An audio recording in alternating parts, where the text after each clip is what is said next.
the fruit of the Spirit.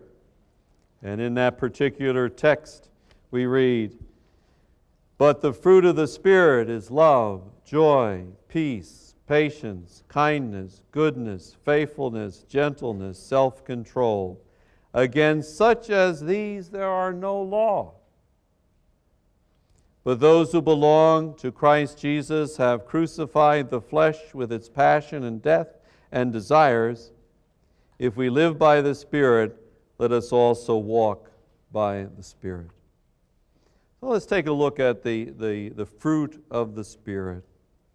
The fruit of the Spirit, as Thomas likes to say, is really the mind of Christ, putting on Christ, the new creation. I live now, not I, but Christ lives in me.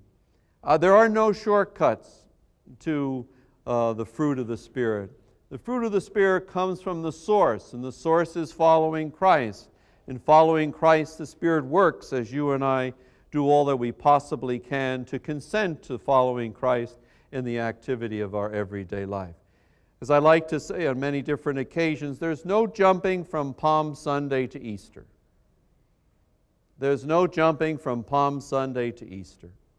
That in our lives, as we celebrated just a few weeks ago, the wonderful celebration of Holy Week, that each one of us, no matter who we are, we go through the process of our Palm Sundays, our Holy Thursdays, our Good Fridays, our Holy Saturdays, and our Easters. This is the way we walk the path. The Palm Sundays when everything's going fine. Holy Thursdays when things are going okay, but we sense there's trouble, something's changing. Our Good Fridays when God's squeezing some stuff out of us. That's the way I like to picture suffering. God's giving us an embrace and squeezing some of that pus out. Our Holy Saturdays where we don't experience our God. Things are dry. We wonder if it's worth continuing. There's no payoff. I'm not getting anything out of what I'm doing. Then our Easters when somehow or other things come together again. And as they come together, we have this sense about us, that now I finally arrived, everything's great, and now I'm smooth sailing, and then it starts again, Palm Sunday, Holy Thursday, Good Friday, Holy Saturday, Easter. And what that means, it's working. It means it's working. God's working in our life. But the source of all that we're about is the Father, Son, and Spirit, and in particular, the working of the Spirit. But we have to keep our mind's eye on what we can put our mind's eye on. And what we can put our mind's eye on, really, that we can dig our teeth into, is Christ. At the lunch break, someone, at one of the tables, someone said to me, I'm sorry to say, but this friend of mine has to leave, won't be able to hear your talk. Could you summarize it in a sentence or two? And so the person is always very challenging, but very right on. And so I summarized it in this way, and this is not original, and I don't know where I got it from, but it goes this way. I looked at Christ, and the dove of love entered my heart. I looked at the dove of love, and it left. I looked at Christ, and the dove of love entered my heart. I looked at the dove of love, and it left. That's a very important point, because if we focus on the various aspects of the fruit, we can get so wrapped up in the various aspects of the fruit that we forget the branch, which is the gifts, and the trunk, which is Father, Son, and Spirit. And it's so easy sometimes to lose sight of that. Let me just turn it around another way. And you may be familiar with this story. This person was away in this cabin in the middle of the winter. And they got up the first morning hoping to look out the window. And all the windows were frosted. And so they said, by golly, I came up here for a special experience. The windows are frosted. I want to be able to see what's outside, and so I'm going to really shape up these windows. So they start scraping the ice on this window, then get over scraping the frost and the ice off of this one, scraping, and then they look back, and then the other one is now. Then they go back to scrape the one they did, and they scrape the other, and they scrape, and then the whole vacation time really ends, and they haven't seen through the window. They spent all their time scraping, and then the moral of the story was all they had to do was build the fire in the fireplace. All they had to do was build the fire in the fireplace, and the heat of the fire would then take care of the frost on the windows. And so when we talk about the gifts of the Spirit or the fruit of the Spirit, we must keep focused on the way, the truth, and life, which Christ, in focusing on that, all that other stuff falls into place. Because it doesn't work by saying, this month I'm going to work on love, this month I'm going to work on peace, this month I'm going to work on joy. It doesn't work that way, because what it does is it right away puts us in charge, that this is something that we're achieving. And it's nothing that we're really achieving as such. Our consenting is allowing to happen, and we do part of it, but it's really being done by the work of God in our life. There are two particular scripture passages that kind of highlight this idea of the fruit of the Spirit that I like, at least capturing it in a metaphorical way. And the first is Psalm 1. And I'm reading now from the translation that's called Psalms for Praying.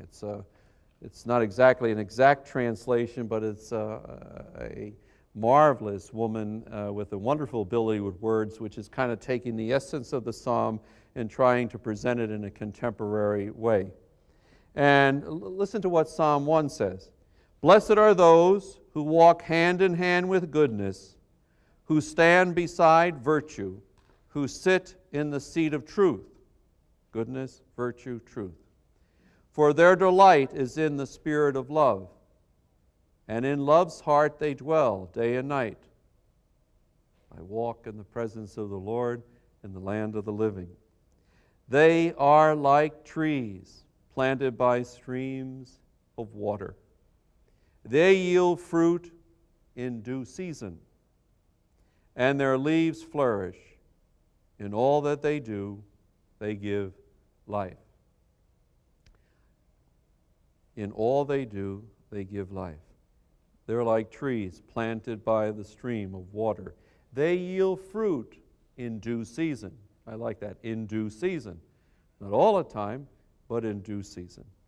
And their leaves flourish. They're always open to catching the rays of the sun and what's necessary around them in order really to stay alive. This is kind of a wonderful image, really, of that whole aspect of the fruit of the Spirit working in a person's life. And the other passage comes from John 15, verses 4 and 5, which talks about, abide in me and I in you. And we sang about that.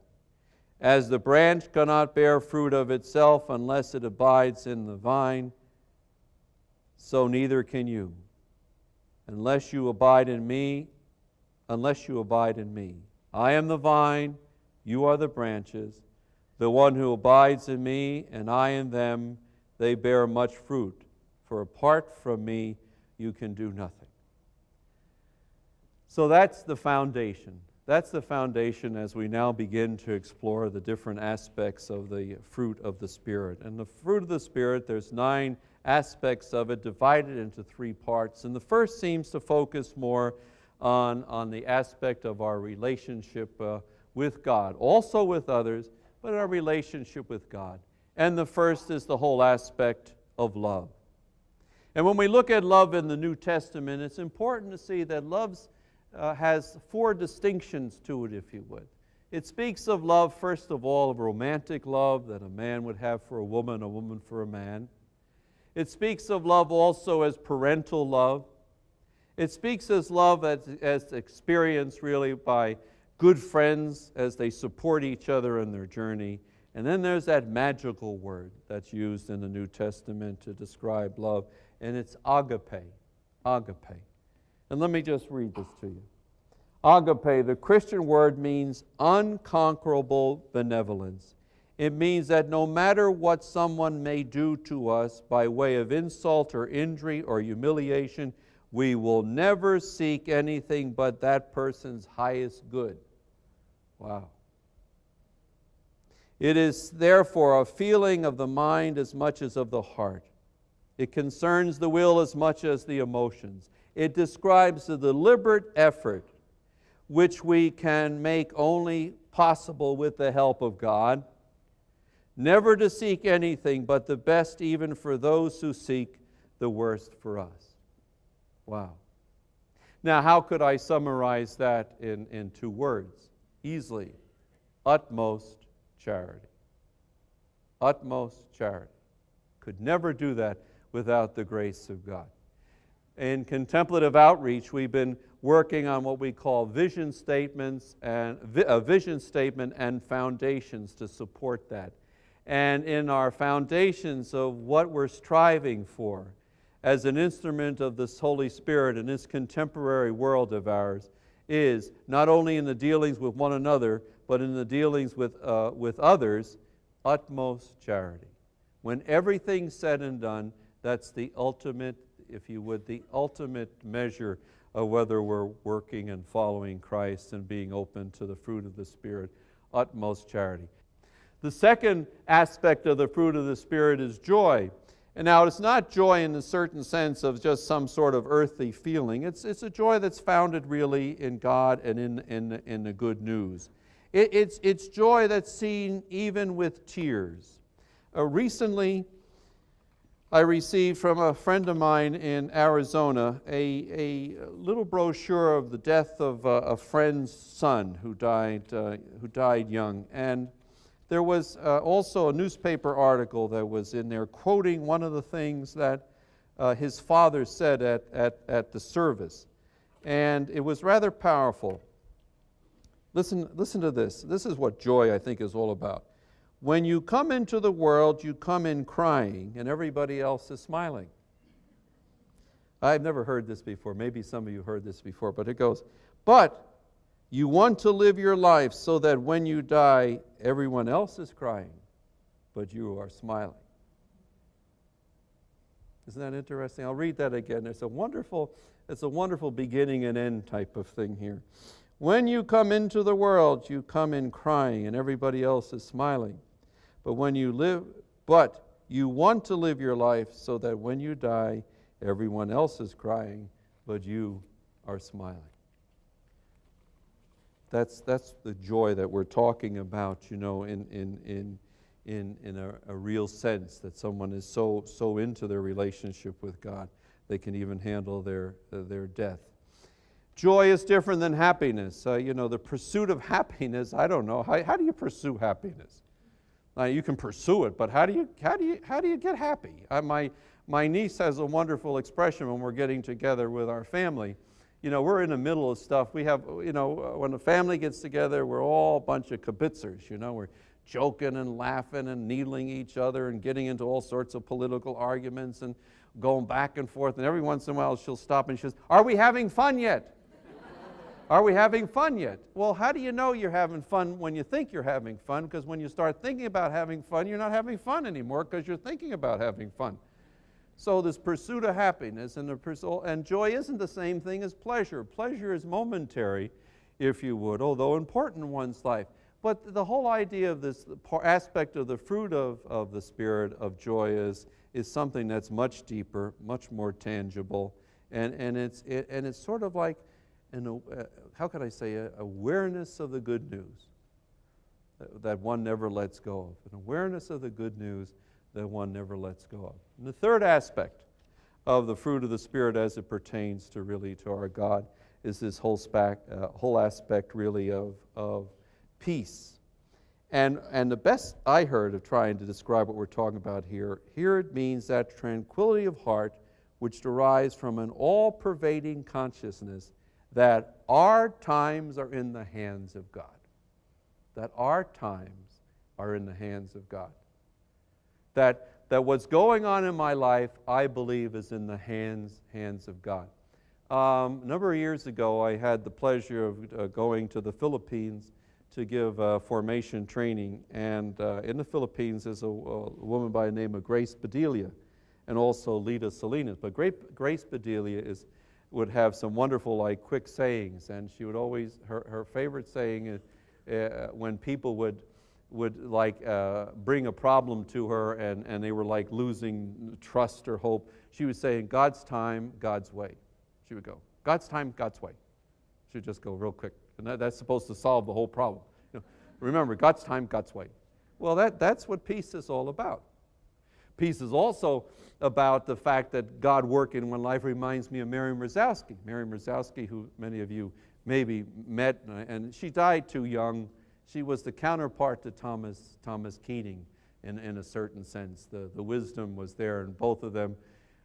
Him in his own wonderful style, and Mary in her New York, right out there, take it or leave it style, which I just enjoy, But I'll never forget Mary. We were reminiscing about her outside, with one group. And I'll never forget one time overhearing this lady's talking to Mary. And Mary was part of the living community at Chrysalis House, and many of you from Long Island, she probably got you on the journey, and she was a very spiritual person, but really real. And she would never walk this way, that's for sure, And I remember this person talking to her, and he says, oh, Mary, I've had such a terrible month. Honest to goodness, the kids are giving me trouble. The house we're behind in the house payment. I'm afraid I might lose the job. I'm not feeling that great. Oh, Mary. Mary looks at her and said, okay, so what's your problem? Life's life. Life's life. God's time, God's way.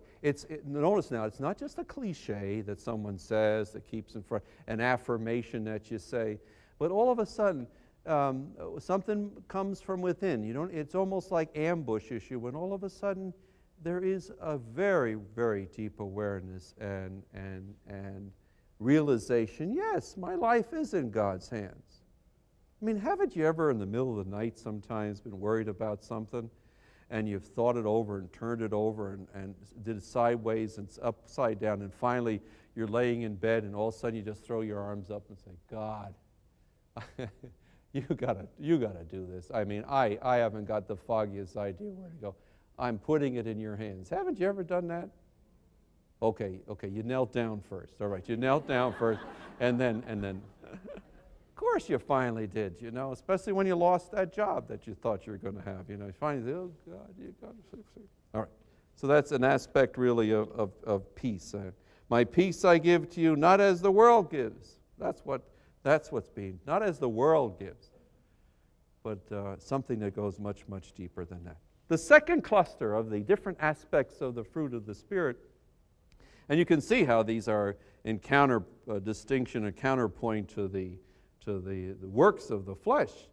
The second cluster has to do primarily with our relationships with other people. The thrust is there, and the first is really patience. For Christians, the necessity of patience results from the example of God, who is graciously patient with each one of us. Think of God's infinite patience. I mean, I remember someone going away for 3 months to live all by themselves, and when they came out, we asked the person, what message did you get in the solitude of being with your God?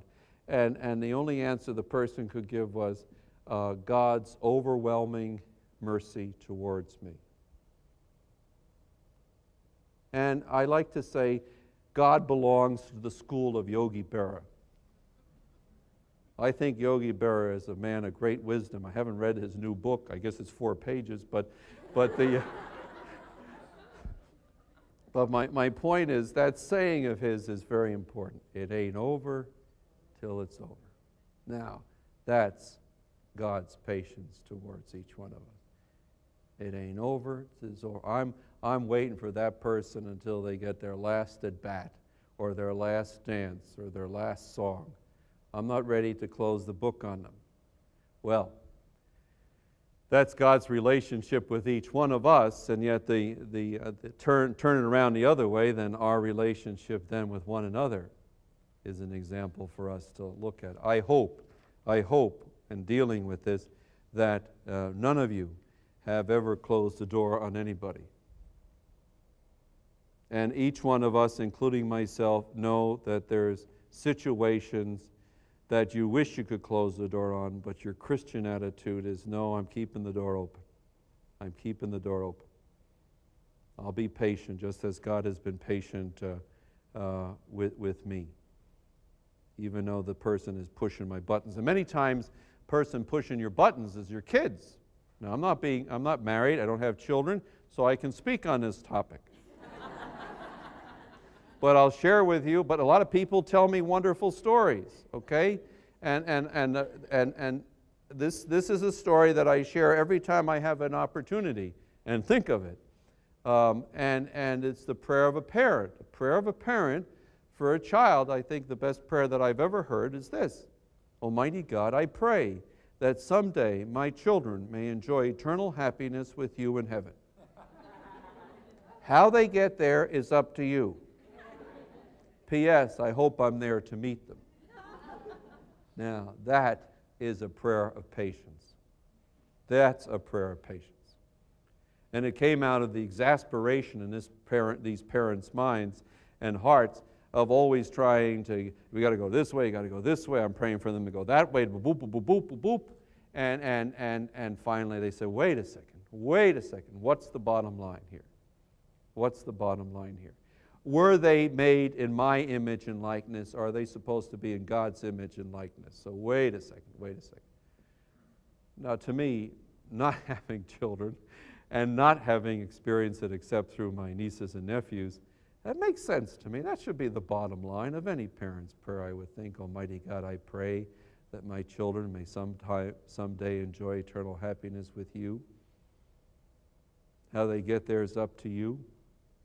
P.S. I hope I'm there to meet them. Besides patience in dealing with others, we have the whole question really of kindness and goodness. They seem to go together, those two. And when you look more deeply at the words, some of the times that you speak of kindness and goodness, you catch the flavor of sweetness.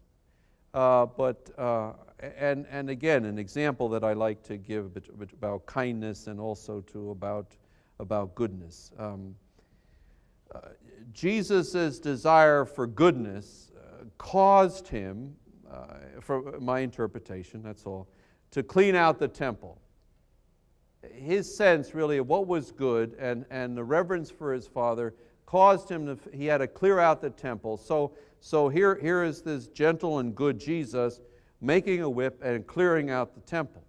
But at the same time, this same Jesus, out of kindness, we look at the scripture passage concerning the woman taken in adultery. That was kindness. That was kindness. He still said, don't continue to do what you're doing, but he also offered the person, like the woman, a second chance, saying to you, I don't see anyone accusing you. I'm not going to accuse you. Begin again, type of a thing. And that image, of kindness and goodness, is what I've always liked to think of really as the two-armed embrace of God. Two-armed embrace of God. The two-armed embrace of God that you and I deal with in our lives is one arm that comforts, and the other arm that corrects. One arm that consoles, and the other arm that challenges. One arm that makes us feel like $1 million, and the other arm that humbles us. Not humiliates us, humbles us. And when we're in this relationship with our God, the important thing is the awareness that yes, if I'm in this relationship, this is going to be a two-armed embrace that God is bringing into my life, and therefore has to be a two-armed embrace that I bring into my relationship with other people. The important thing to remember, really, I think, is that from a good heart springs goodness.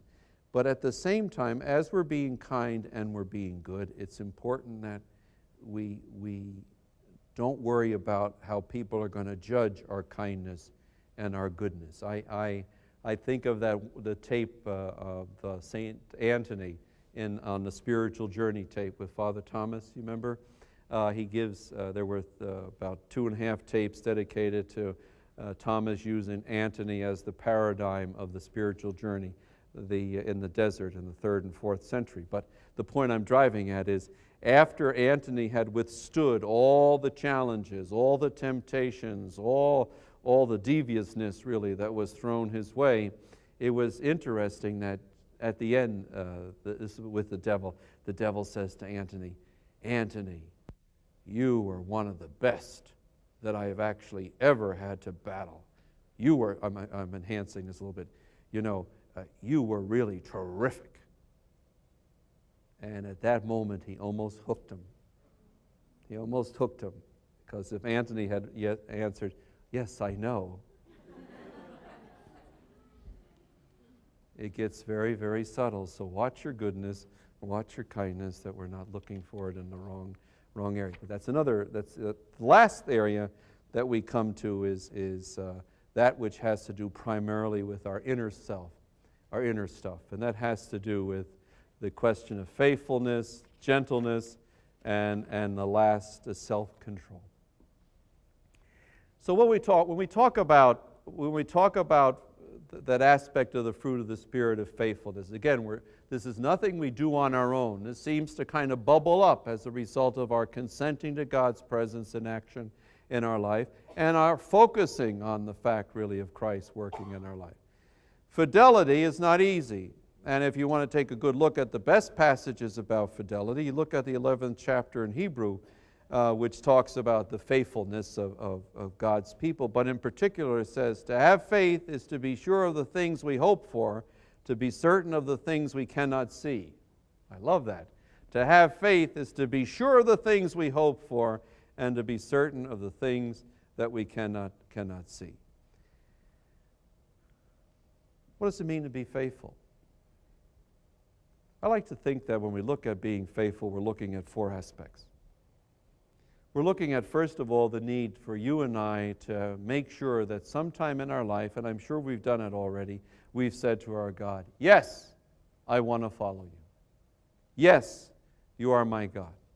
Yes, I really want my life to be judged on the standards that you've offered to me as the standards and the models that I have to follow." In other words, yes, I consent. And it's not enough to say it once. It has to be said every day. And it would be nice, really, if you and I could bounce out of bed in the morning and say, "This is the day the Lord has made. Let us rejoice and be glad in it," and just leap out of the bed, and just begin our day, feeling like $1 million. Most of us are just happy to find a bathroom, and we'd be very happy at that particular moment. So the point of it is the fact that maybe we can't say it verbally or feel it right away, but in the course of the day, we're saying yes to wanting to follow Christ by either what we do, by what we don't do, or just by simply being able to say at that particular time, "I'm sorry, please be patient with me, God's still working on me." But it's a daily renewal, and it just can't be the power of positive thinking. This is daily saying yes. And I believe every time we go to prayer, we're saying, "Yes, I want to be faithful. I want to be faithful." And it's not enough just to do it once. And it's not enough to do it daily. Somehow or other, we have to be open to the surprises of each day, because in each day, stuff bubbles up that we don't expect. Life is a series of interruptions. It's not a series of plans. You know this as well as I do. And the best definition I've ever heard of spirituality is how I act and react habitually and spontaneously to the interruptions of my life.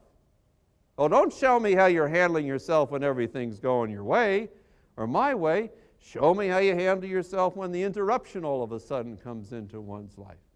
And many of the interruptions have to do with stuff that's going on inside of us. Have you noticed? Isn't it amazing some days, by golly, you have so much energy and I have so much energy inside of me, gosh, that I can do 1,001 things before noontime. And there's other days when it takes me all day to lick a stamp. Have you noticed that? Have you noticed there's days, for goodness sakes, when by golly, you remember every wonderful thing that ever happened to you in your life and you're feeling like $1 million, and there's other days when you remember every rotten thing that ever took place in your life and you wonder why you're even born. Ever notice some days when you can picture yourself as the greatest saint? Carl of Bayonne. Virgin. And there's other days you can picture yourself as the most diabolical, sensual, gigolo and vamp that ever walked this earth. Not this side. Let me ask this side over here. Have you noticed on a given day that somehow or other you can take most of the things that people say to you in the right way and you laugh and joke about it? That's really terrific. And there's other days one person says one thing wrong to you, and the rest of the day, day in and day out, the ying, the ying, the ying, the ying, you can't let it go. The next thing you know, you hear the Mormon Tabernacle Choir singing, "Nobody knows the troubles I've seen." No? Yes? Yes, yes. These are the surprises inside of us. And there's no such thing as saying, I'm not myself today. Yes, you are. This is you. This is you. This is you. Now, you asking about the fruit of the Spirit? Huh? Right away you think it's going to make you look like it's this stuff coming up. And then our motives. That's the last part. Our motives. Oh, our motives. My golly, I'll tell you. I could be doing good because I want you to speak well of me. For the honor and glory of Jesus, of course. I could be doing good because somehow or other I'm afraid of you. Because you might hurt me if I'm not good. And I could be doing good in this journey of mine because somehow or other I think you deserve it. And I could be doing good because I'm just a compulsive person that can't be bad because I'm afraid. And I could be being good because Jesus commands me to be good to you. And I could be being good because you're Jesus. And whatever I do to you, I do to Jesus. And so this journey of fidelity is a powerful journey. And remember, at the end, the Lord's not going to say, "Come, good and successful servant." At the end, the Lord says to us, "Come, good and faithful servant." And if there is one obstacle that maybe should have been on that other list of the works of the flesh, and where Paul says, "and the like," I think one of the likes is success. Doing what we do for the sole purpose of success. Not saying that's not important, but fidelity is more important than success. Mother Teresa said it best, "I was never called to be successful, I was called to be faithful. And in my faithfulness, my life will be fruitful." It makes a big difference between fruitful life and a successful life. And then we have in that same cluster, if you would, the whole idea of gentleness. And I think one of the best examples that I could use really for this spirit of gentleness, it isn't that a person's a wimp, but it's like a river that's under control, a fire that's under control is productive. Like St. Peter had to be tamed. He was kind of on his own. He got to be tamed a little bit, but he didn't lose his fire. You don't become spiritless or timid because of the fact that your gentleness. One of the best examples I have is the fact actually you know when to be angry and you know when not to be angry. You know when to be forceful and you know when not to be forceful. That's gentleness in the long run. And the last is self-control, the part of the fruit of the Spirit in the whole aspect of self-control. And the best example here is a negative example. It is better to have a self-controlled person. Here it goes. A person without self-control is as defenseless as a city with broken walls. That comes from Proverbs.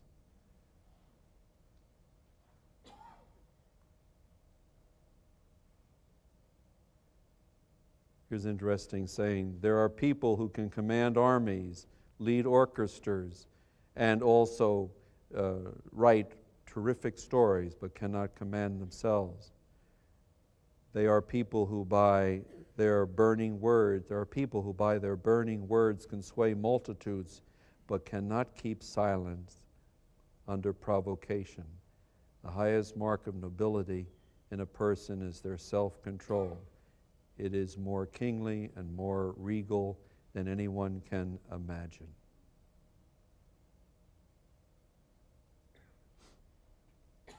And so these are aspects really of the fruit of the Spirit. Towards God, towards neighbor, towards self. We don't work on them individually. I looked at the face of Christ and the dove of peace came into my heart. I looked at the dove of peace and it flew away. It's because we are following Christ that all these other things come. You have the trunk, you have the branch, you have the fruit. Fruit of the Spirit, the branch is the gifts, the trunk is Father, Son, and Spirit. And the Spirit's main role is to be the sap. And without being, if the branch isn't attached to the vine, then it's just going to die.